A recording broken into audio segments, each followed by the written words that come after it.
예. 월간 플래툰의 이준교 기자입니다. 그 영화 굉장히 잘 봤고요. 감독님이 지금 1970년대 굉장히 좀 그루비하고 패셔너블하게 좀 묘사를 하셨는데 굳이 그 시대를 선택하신 이유하고 그다음에 뭐 고증이 좀 굉장히 좀 고증 맞추느라 고생하셨을 텐데 제일 신경 많이 쓰신 점, 그리고 배우분들은 어떻게 보면 다들 힘든 액션 부분 조금씩은 다 있거든요. 하시면서 제일 뭐 힘들었던 연기라든가 액션에 대해서 짧게 소개해 주셨으면 좋겠습니다. 그 밀수라는 소재를 받았을 때 제가 예전에 그 읽었던 한 논픽션 이 단편집에서 그 부산에서 있었던 실제 그 70년대 여성들이 밀수를 하는 그 이야기에 관심을 꽤 오래전부터 갖고 있었어요.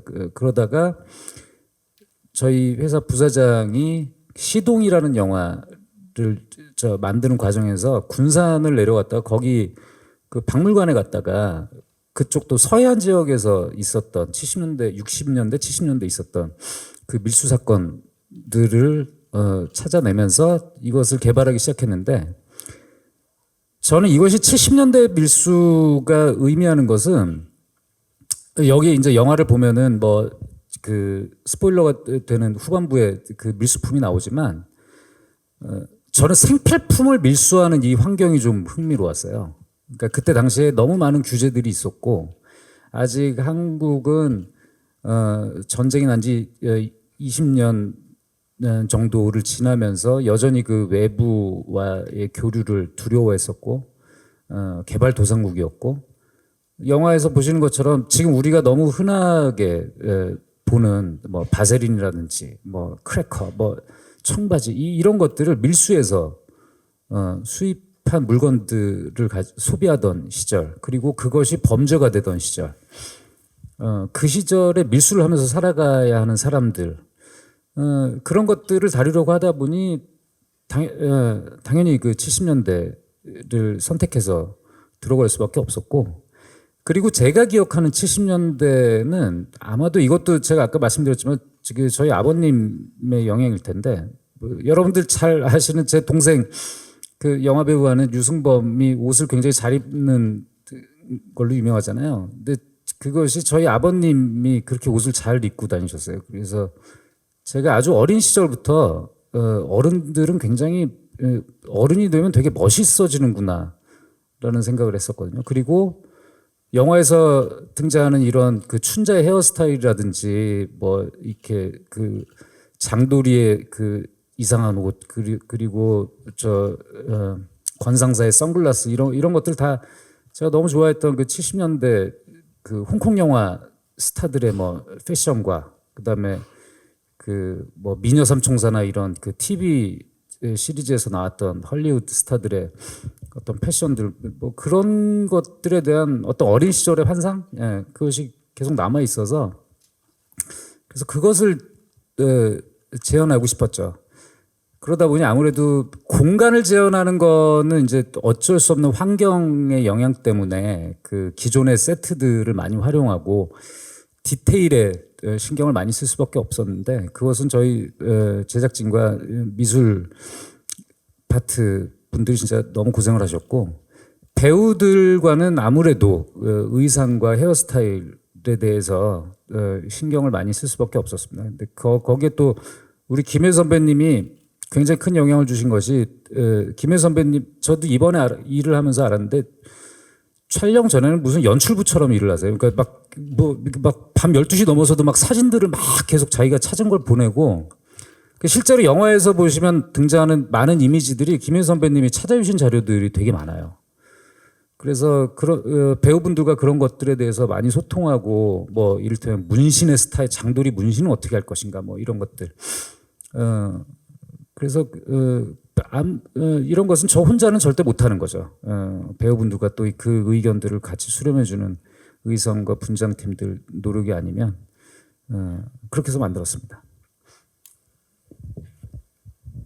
네, 다음 그 배우님 공통 질문으로 진행할 텐데요. 네, 먼저 김혜수 배우님부터 힘들었던 점 말씀 부탁드리겠습니다.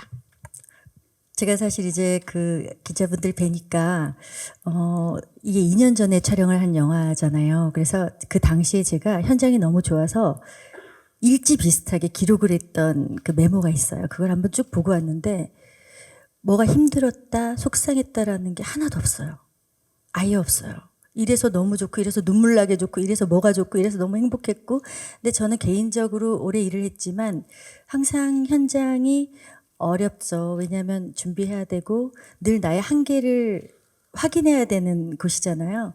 근데 정말 일하면서 처음으로 이렇게 더불어 즐겁다는, 함께 즐겁다는, 행복하다는 그런 경험을 했던 것 같아요. 그래서 저희가 이제 뭐 자꾸 이제 너무 좋았어요, 뭐 행복해요, 감사해요 이런 얘기를 하는데, 저는 개인적으로 사실 이 작업하는 기간 내내 내가 배우를 하면서 다시 이런 순간을 맞이할 수 있을까? 그래서 저는 개봉하고 이제 뭐 사실 성과가 어떻고보다 이미 촬영하는 그 기간 내에 제가 전혀 예상하지 못했던 아주 굉장히 큰 선물을 받은 것 같은, 네, 그런 감정을 사실은 경험을 했어요. 힘든 거는 하나도 없었어요.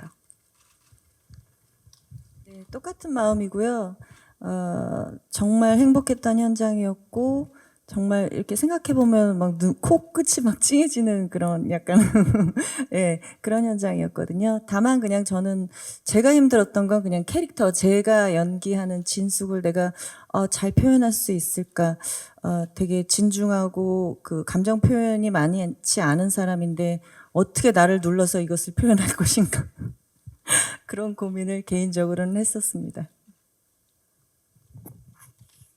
저도 뭐 이런 분들과 또 이런 감독님의 초이스를 받았다는 게 너무 감사해서 그 뭐 힘든 건 사실은 뭐 없었고요. 그 뭐 물에 들어가는 장면이나 뭐 이런 것도 사실은 뭐 이미 남천동에서 태어나고 해병대 다녀오고 다 준비가 돼 있었기 때문에 걱정이 없었고, 이제 박정민 군이 뭐 스포가 있는 상황인지 모르겠지만 그 얼굴을 밟는 씬인데, 그때 이제 고무로 된 그 소품용 신발임에도 불구하고 그 얼굴에 신발 자국이 이렇게 남더라고요, 나중에. 그래서 그게 좀 많이 미안해서 마음이 아팠습니다. 네, 감사합니다. 네, 뭐 저는 보셨다시피 역할이 크지는 않았어서 네. 완전 커요. 예, 그래서 그래서 국면 전환을 시켜야 되는 그런 역할이라 이걸 어떻게 하면 좋을까 뭐 그런 고민을 하고 있는 찰나에 우리가 테스트 촬영, 그러니까 룩을 보기 위해서 테스트 촬영을 하려고 이게 머리하고 분장하고 나갔는데 감독님이 제 모습을 보면서 소실적 자기의 모습을 보는 것 같다는 말씀을 하셨어요. 그래서 그렇다면 감독님의 모습을 소실적 유승환의 모습을 표현을 해야 되겠구나. 그게 무엇일까 더 헷갈려지고, 그러면 나는 나이가 먹으면 유승환 감독님처럼 잘생기셨잖아요. 품이 있고. 나도 이렇게 변해가겠구나. 근데 단지 키는 조금 내가 줄 수 있겠구나 이런 생각들을 하면서 막 복잡했던 심정이 기억이 났던 그런 기억이 있습니다. 정말 놀라운 사실은 저도 류승환 감독님의 소시적을 연기한다고 생각했는데 정반대네요. 저는 이 영화 찍으면서 힘들었던 적은 없고요. 뭐 체력적으로도 정신적으로도 너무 행복한, 분위기가 좋은 현장이었고, 다만 뭐 하나를 꼽아야 된다면 그 인성이 형 얼굴 다음 컷에 제 얼굴이 나오는 게 좀 힘들었다. 그 정도. 너무 행복한 현장이었습니다.